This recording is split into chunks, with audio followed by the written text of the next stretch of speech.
you very much. So this is joint work with Giuseppe Sanfilippo, and the outline of my talk is as follows. So first, introduction. Then we present two approaches to connexivity within coherence. The first one is basically based on probabilistic constraints on defaults.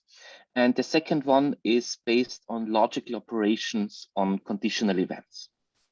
So first, some basic intuition. What means connexivity?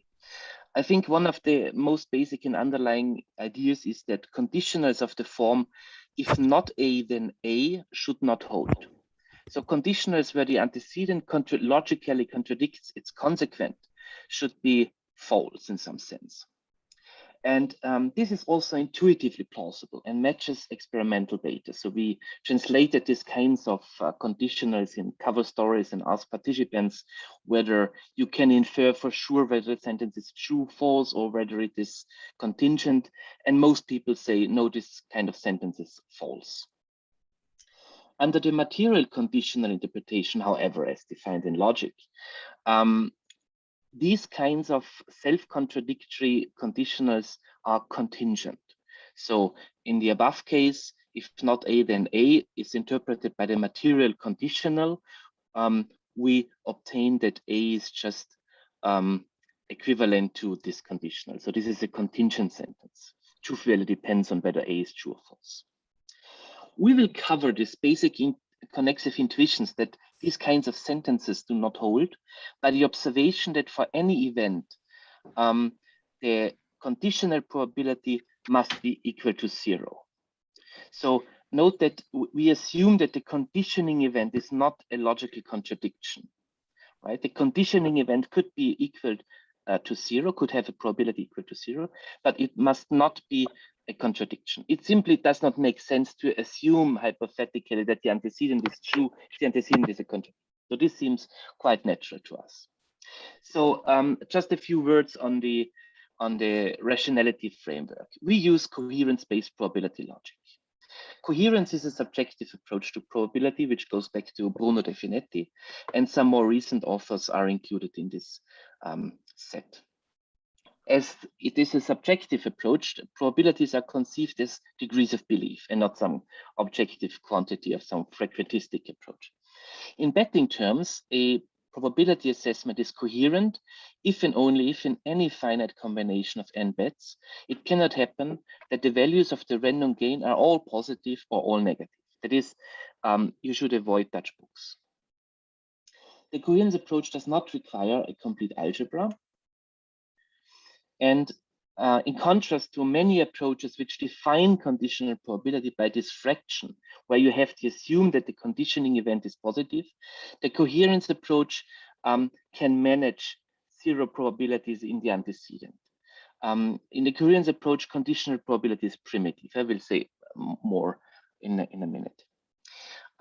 Moreover, 0 probabilities are also used to exploit the complexity of the probabilistic inference. It allows for imprecision, lower and upper bounds, and so on. And we also have an approach for dealing with logical operations on conditional events without running into triviality. You know, you cannot nest a conditional event, you would run into Lewis's triviality results. For this, you need a more richer and more complex structure. And I will also say more about this. Probability logic in a nutshell is conceived as the study of uncertain argument forms where the consequence relation remains deductive, and the inference problem consists in propagating the uncertainties from the premises to the conclusion. Someone is typing. Could you please, maybe John, could you please mute yourself? That would be nice. Thanks. The motivation, it's interesting that in the context of conditionals and the probabilistic interpretation of conditionals and also other interpretations, people usually quote Ramsey. And Ramsey writes, if two people are arguing if A will C and are both in doubt as to A, they are adding A hypothetically to the stock of knowledge and arguing on that basis about C. And now we have some kind of a connexive intuition here.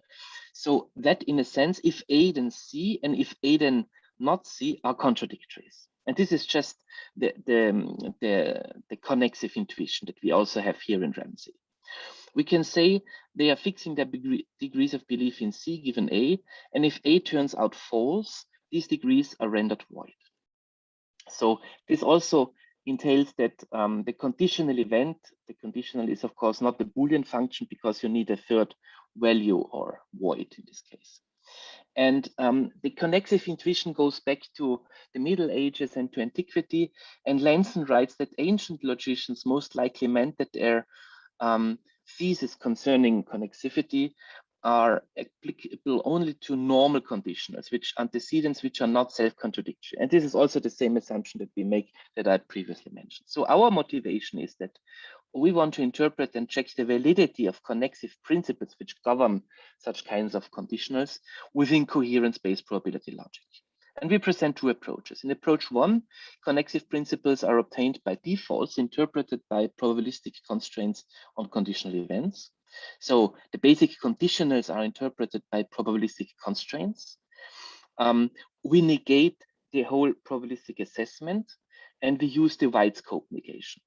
In the second approach, connexive principles are obtained by logical operations on conditional events.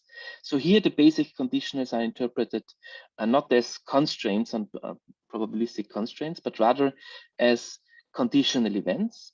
And the negation is negated of an object, namely the conditional random quantity that we will see later. And we will use the narrow scope negation. So now, according to our approach, conditionals are conceived as conditional events. A conditional if H then A that satisfies the equation, that is the probability of the conditional is the conditional probability, is identified with the conditional event A given H with H is not the empty set. I will not mention this, but this is go through the whole talk that we make this assumption. Is defined as a three-valued logical entity. A given H is true if both events A and H are true. It is false if the conditioning event is true and the conditioned event is false. And it is void if the conditioning event is false. So we observe that, of course, A and H given H is the same as A given H. You can interpret this in terms of betting, in the betting metaphor, assessing the conditional probability of A given H with P implies that you agree to pay the value, the amount P, in order to receive 1, that is when you win, when A and H is true, you lose, you lose your money that you paid if not A and H is true, and you will get your money back in case the condition of the bet is not fulfilled. Coherence requires, of course, that the probability of the conjunction is given by this product. When H is positive, it follows, of course, also this typical refraction definition. But if H is 0, it follows that also the conjunction is 0. In this case, the conditional event is anything in the unit interval. Moreover, in general, of course, A given H must be 1 and not A given H must be 0. So what are now these connexive principles that govern the connexive conditional? As you know, because of post-completeness, logic is post-complete, and you cannot add such a principle as a new theorem, as a new axiom. If you do that, you need to give up some of the rules of logic. And in order to deal with that, connexive logics are concerned with these principles, and it seems that these are really the core principles. They are not valid in all the connexive logics, but at least in most. And we will study these. So Aristotle thesis, and you can see also the names, they go back to ancient philosophers and logicians, and also the Middle Ages with Abelard and so on. This is, for example, Aristotle thesis is not the case that if not A, then A. And you also have this version where the negation is just here. Abelard's first principle would be the conjunction of if A, then B, and if A, then not B must be false. Aristotle's second thesis is very similar, but here we have the negation in the antecedent. The Bertus thesis is an iterated principle because the whole thing is a conditional. This is a negation of a conjunction, and so on. We will see the details later. Okay, let's go now to the first approach. Here we interpret the basic conditional if A then C by the default if A normally C or C is a plausible consequence of A. And we interpret this as a conditional probability equal to 1. So note that we don't use regular probabilities that the values 0 and 1 are reserved for tautology and contradiction. No, also contingent events may have probability 1 and 0. The negated conditional is a negated default in our interpretation, which we interpret by the wide scope negation of negated conditionals. So the conditional interpreted as a default, and the probabilistic meaning is just the conditional probability equal to 1. And of course, the wide scope negation says the conditional probability is not equal to 1. We interpret the inner negation by this symbol with the overbar, and then the conditional if A then not C is interpreted by if A then overbar C, and likewise if the negation is in the antecedent.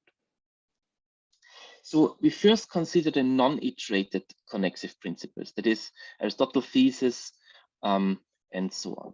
So the definition of a non-iterated connexive principle is follows. It is valid if and only if the probabilistic constraint associated with the connexive principle is satisfied by every coherent assessment on the involved conditional events. Let's apply this definition to Aristotle thesis. The negated conditional, it is not the case that if not A then A, this is Aristotle thesis, is interpreted by the negated default here. That is, the conditional probability of A given not A is not equal to 1. We observe that the probability of A given not A is equal to 0. And this is the unique precise coherent assessment on this conditional event. Then, as this one satisfies the probabilistic constraint that this is not equal to 1, it follows that the connexive principle is valid. In a similar vein, we justify Aristotle thesis prime, which is the same as Aristotle thesis with the difference that the negation symbol in the antecedent here moves to the consequent. And we also prove that this is also valid. Let's have a look now at the validity of AB. We interpret it is not the case that if A then B and if A then not B by the negation of this here. So that is, the assessment B given A is not equal to 1, and at the same time also the assessment B of not B given A is not equal to 1. So here we have the conditional probability, and here the corresponding value, and here the other one, and here the corresponding value. The principle is valid because coherence requires that the sum of these two must of course be equal to 1. Therefore, they cannot be equal to 1. Aristotle's second thesis is not valid. So Aristotle's second thesis is such that the negation is here in the antecedent and not in the consequent, as in Avelar's thesis. It is interpreted by the negation of these two, this pair of two defaults, that is the conditional probability of B given A and the conditional probability of B given not A is not equal to 1. So this is the constraint that needs to be satisfied in order to show that prove the validity of Aristotle's second thesis. But Aristotle's second thesis is not valid because there exists a coherent probability assessment. For example, if we assign both values to 1, which is coherent and which does not satisfy this constraint. Therefore, Aristotle's second thesis is not valid. Now let's have a look at the iterated connexive principle. And for this, we need another definition. So we interpret the main connective of an iterated principle, which is a conditional, of course, in Bertus' thesis and the other variant of Bertus' thesis, as a probabilistic consequence relation. And the definition is followed. An iterated connexive principle with this antecedent and this consequent is valid if and only if the probabilistic consequent in the conclusion is satisfied by every coherent extension from the premise to the conclusion. So let's apply this one to Bertus' thesis. So this is, of course, the iterated principle because the main connective is a conditional. If A then B, if this is the case, then it is not the case that if A then not B. And this is interpreted by this. And this is valid because if B given A is 1, then not B given A is equal to 1 minus B given A, and this is 0, and this is not equal to 1. Therefore, BT is valid. And in a similar way, we show the validity for BT prime, and BT prime is very similar. So the B is replaced by the not B. Oops. The reversed Bertus thesis, that the reversed versions of these two kinds of Bertus thesis, they are not valid. So why?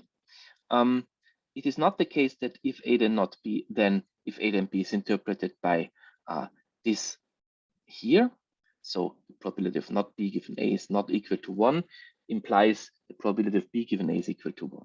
This is not valid because if not B given A is not equal to 1 and B given A is positive, but not necessarily equal to 1.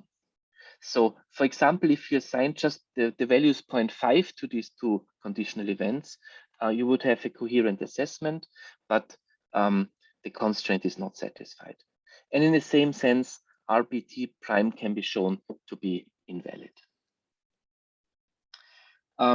Also B3 and B4, these are variations on Bertus thesis. They are also not valid.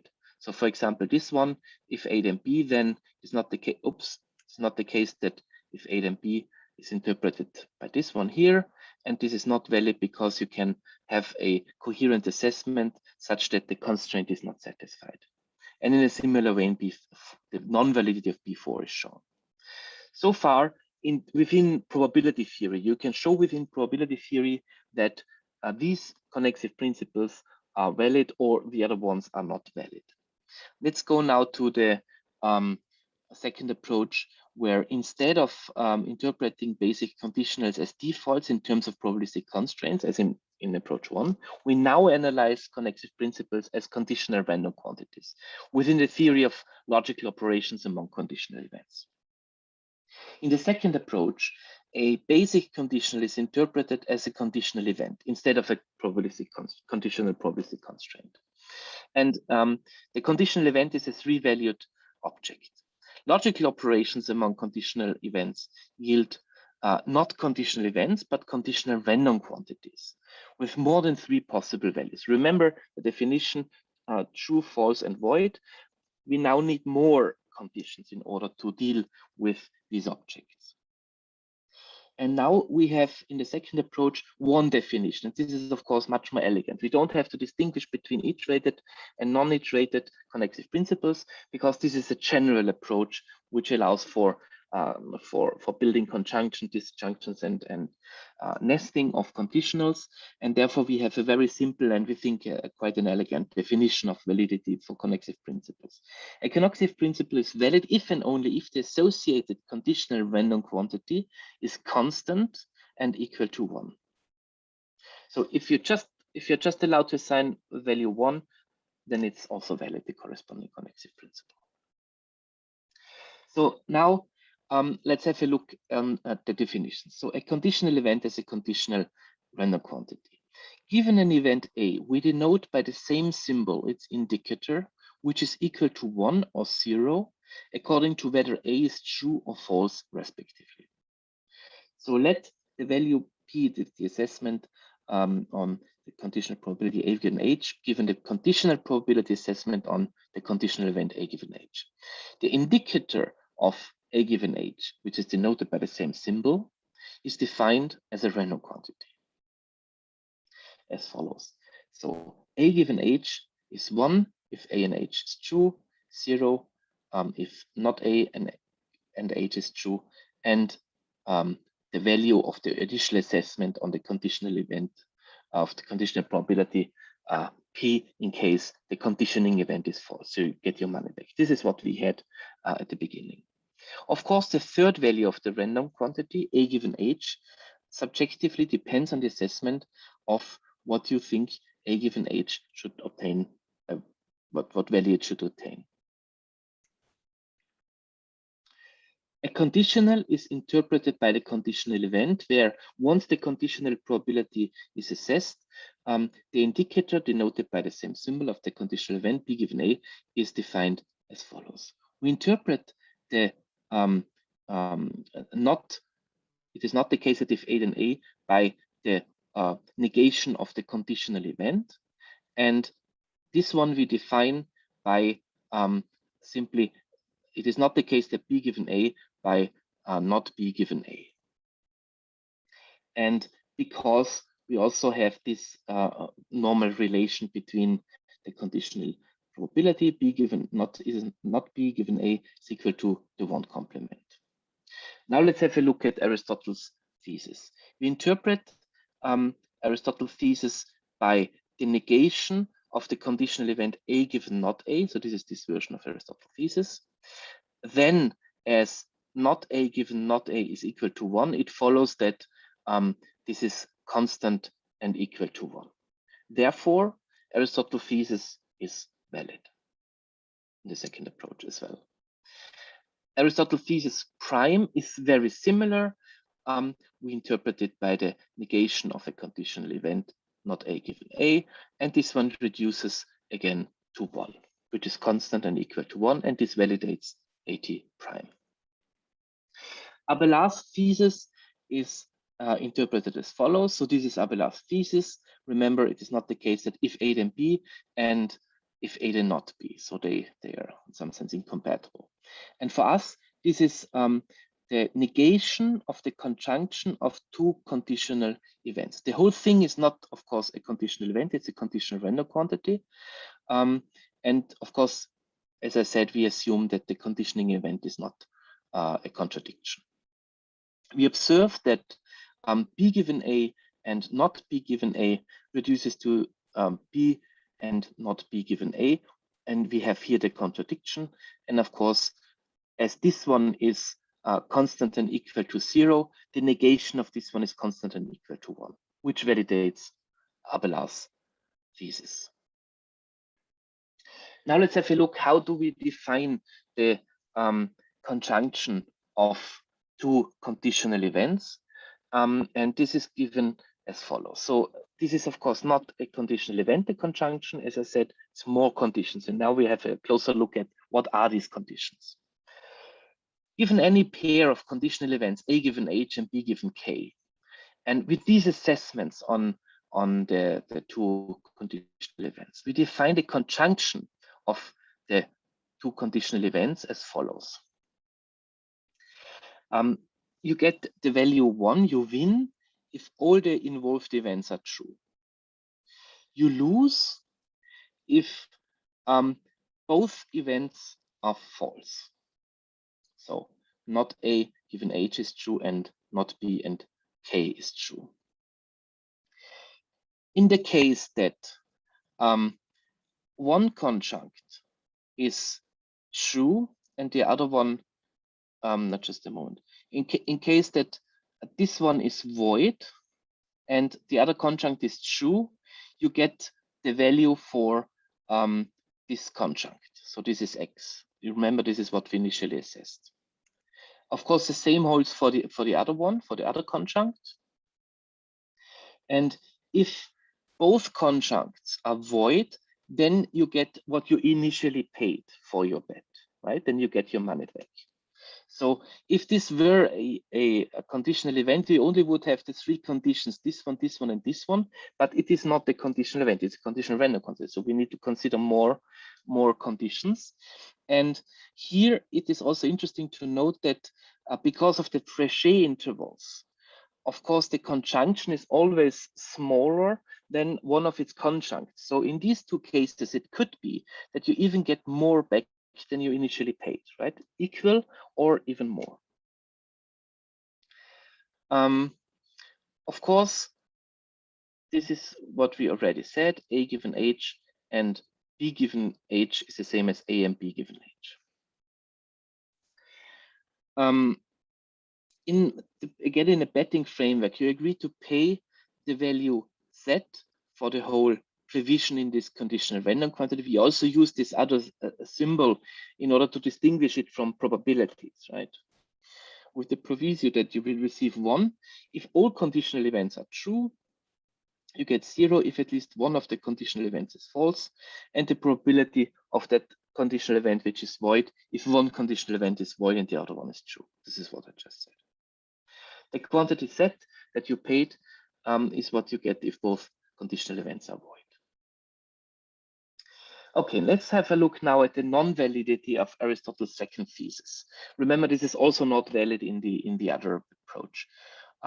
We interpret this connexive principle if A then B, and if not A then B, the whole thing should be false by the random quantity here. So B given A and B given not A, and the whole thing is negated. By setting the probability of B given A equal to X and the probability of not A equal to Y, we obtain that the conjunction of these two is 0 if not B is true, Y if A and B is true, and X if not A and B is true. Then looking at the same thing, but at the negation, of course, we have here the 1 minus, and then we have these conditions that what you receive in these circumstances. And of course, this is not constant and can therefore not be necessarily equal to 1. For example, choose that X and Y, that these two probabilities are both equal to 1, which is of course coherent. It follows that this one coincides with not B, which is not necessarily equal to 1, as it could also be either 1 or 0, according to whether not B is true or false. Therefore, Aristotle's second thesis is also not valid in the second approach. Now let's have a look at the iterated conditioning. We recall that A given H is defined in this way, where P is again the corresponding condition probability. Given any pair of conditional events, A given H and B given K, the notion of an iterated conditional is based on this very same structure, right?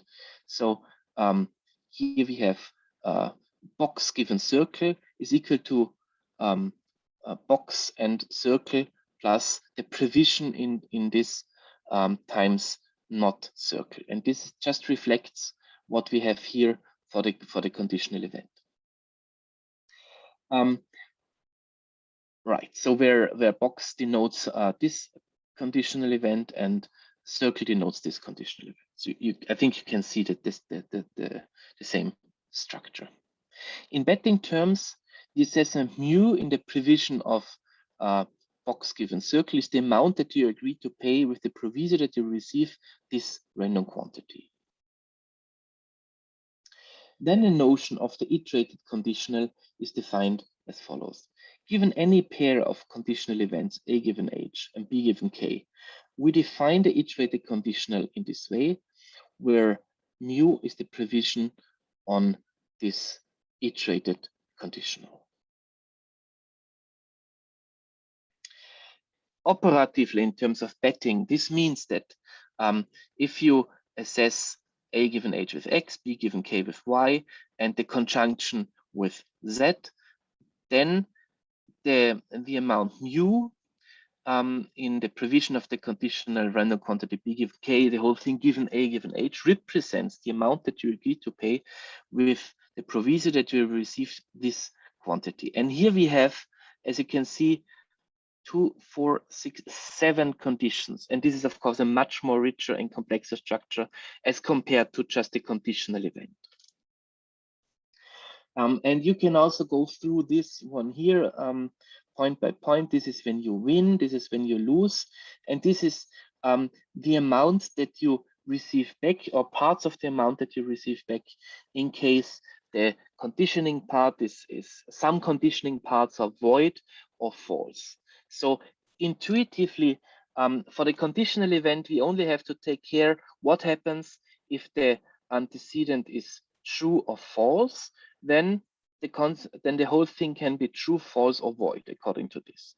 But in the case of the conditional random quantity, when we have iterations, we also need to consider that the antecedent could not only be true or false, it could also be void.